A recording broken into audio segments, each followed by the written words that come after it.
Baik, saya akan terangkan di sini pembahasan berikutnya terkait dengan sumber-sumber pengambilan politik secara syar'i itu dari mana. Iya. Baik. Ini disebut dengan nama al-masadir. Iya. Masadir as-siyasah asy-syar'iyyah, sumber-sumber pengambilan politik syar'i. Dari mana hal tersebut diambil? Apa sumber-sumbernya? Yang pertama, sumbernya politik syar'i itu dari Al-Quran. Itu ada dalam Al-Quran. Allah Subhanahu wa taala berfirman kepada nabinya, "Inna anzalna ilaikal kitaba bil haqq litahkuma bainan nasi bima araka Allah." Sungguhnya kami menurunkan kepada engkau Nabi Muhammad Alkitab dengan kebenaran, supaya kamu jadikan hukum di tengah manusia sesuai dengan apa yang Allah tampakkan kepadamu, sesuai dengan apa yang engkau pandang di dalam hal tersebut. Iya. Baik. Karena itu di dalam di dalam Al-Quranul Karim, ya. Ini sumber pokok ya di dalam politik syar'i. Karena di dalam Al-Quranul Karim itu diterangkan tentang bagaimana Islam itu secara umum. Bagaimana Islam itu secara umum mengatur kehidupan manusia. Iya. Mengatur kehidupan manusia. Di dalam Al-Quran ada hukum-hukum penjelasan tentang kejadian-kejadian kriminal dan bagaimana sanksi atau hukuman terhadapnya. Itu diterangkan di dalam Al-Quran. Ada hukum untuk orang yang membunuh, ada hukum untuk orang yang mencuri, ada hukum untuk orang yang berzina, ada hukum untuk orang yang minum khamar, ada hukum ada hukum terkait dengan orang yang berbuat kerusakan di atas muka bumi. Ada hudud diterangkan hukum-hukum. Ya, di pembahasan muamalah juga dijelaskan terkait dengan interaksi di tengah manusia, terkait dengan masalah harta. Ada hukum-hukum diterangkan di dalam Al-Quran. Bagaimana pengaturan politik seputar harta itu. Karena itu ada pembahasan zakat. Ya. Dan negara itu tidak akan tegak dengan baik sebuah negeri kecuali kalau dia punya politik yang bagus terhadap penempatan zakat. Sebab zakat itu sumber ekonomi umat, sumber kekuatannya. Iya. Karena itu seperti negeri kita ini tidak memakai peraturan-peraturan seputar zakat ya di dalam perekonomian, akhirnya mengalami kesulitan di sana sini. Coba kalau dijadikan, dikelola dengan baik, ya, dan diperhatikan hukum-hukum syar'i di dalamnya, ya, itu pasti akan membawa keberkahan dan akan menjadi jaminan kebaikan di tengah manusia. Jelas ya? Ya. Nabi dan para sahabat itu di Madinah, kalau dilihat dari sumber alam, kekayaan alam, itu tidak begitu banyak. Ya. Jelas ya? Tapi kenapa mereka bisa berjaya? Kenapa ditakuti oleh musuh-musuhnya? Ya. 1 bulan sebelum mengarah kepada musuh sudah gentar musuh di sana. Ya. Ini sudut-sudut harus dipelajari. Dari mana pokok-pokok kekuatannya? Karena tadi saya katakan tidak ada yang berbicara tentang politik syar'i itu kecuali ulama, sebab mereka yang mengerti sebab-sebab kekuatan umat itu di mana. Dan mereka yang paham hal-hal yang bisa menghancurkan umat itu apa. Ya. Ini masuk di dalam pembahasan politik, dia tidak mengerti kekuatan umat di mana. Ya. Dia juga tidak paham apa yang bisa menghancurkan umat. Karena itu sebagian manusia bergampangan. Ya. Hapus poligami, legalkan LGBT, kemudian buat ini, buat itu. Dia tidak mengerti apa-apa yang bisa menghancurkan manusia. Apa-apa yang bisa menghancurkan manusia.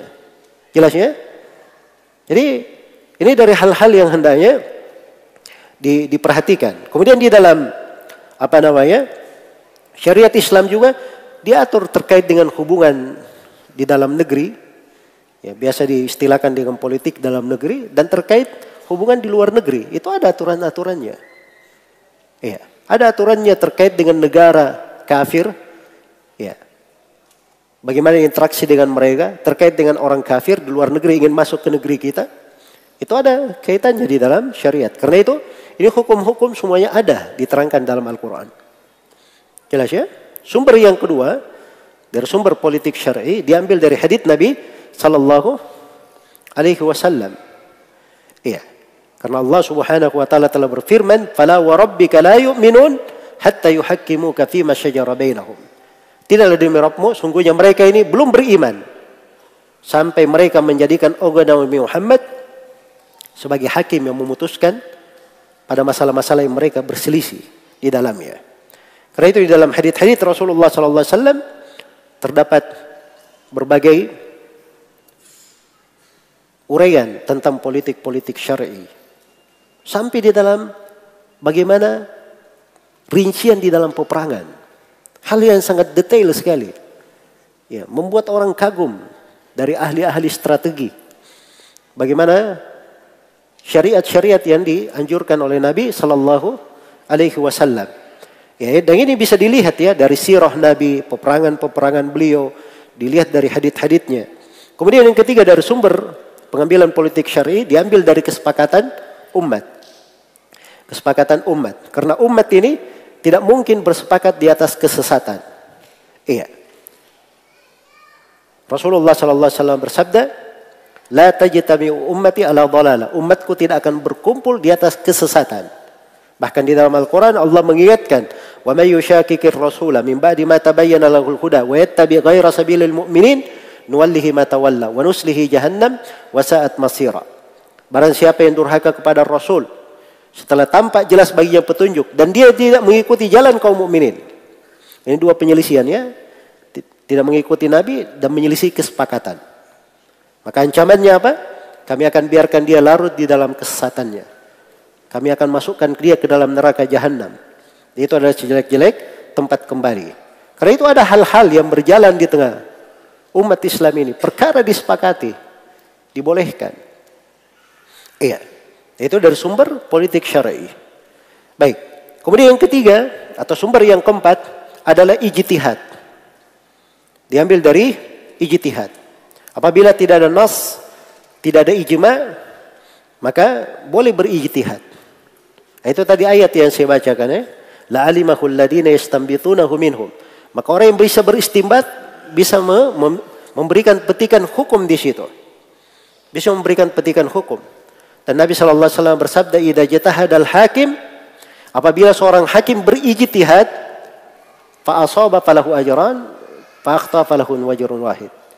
Kalau dia benar maka dia dapat 2 pahala, kalau dia keliru maka dapat 1 pahala. Iya. Maka itu diambil dari ijtihad. Diambil dari ijtihad. Karena itu dalam berijtihad kadang dia menggunakan qiyas.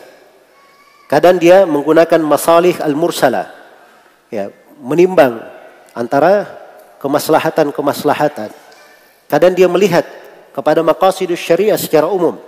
Maksud-maksud pensyariatan secara umum. Ya. Dan dari bentuk ijtihad ya, yang dilakukan di dalam siasah syariah itu sudah berjalan ya dari masa Nabi sallallahu alaihi wasallam di masa para sahabat. Umar ibn Khattab radhiyallahu taala anhu itu mengambil ad-dawawin, pencatatan-pencatatan pasukan. Kemudian beliau menetapkan gaji yang dikeluarkan. Kemudian di masa Umar juga mulai dibuat penjara-penjara. Iya. Itu tidak ada nas di situ dan kesepakatan, tapi ini ijtihad berjalan di masa Umar ibn Khattab dan ya sampai sekarang diamalkan di tengah kaum muslimin.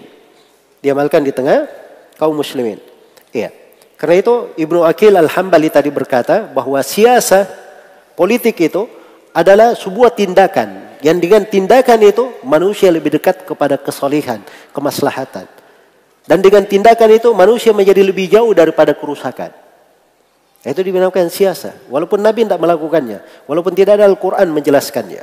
Ini arahnya dari ijtihad namanya. Arahnya dari ijtihad. Iya.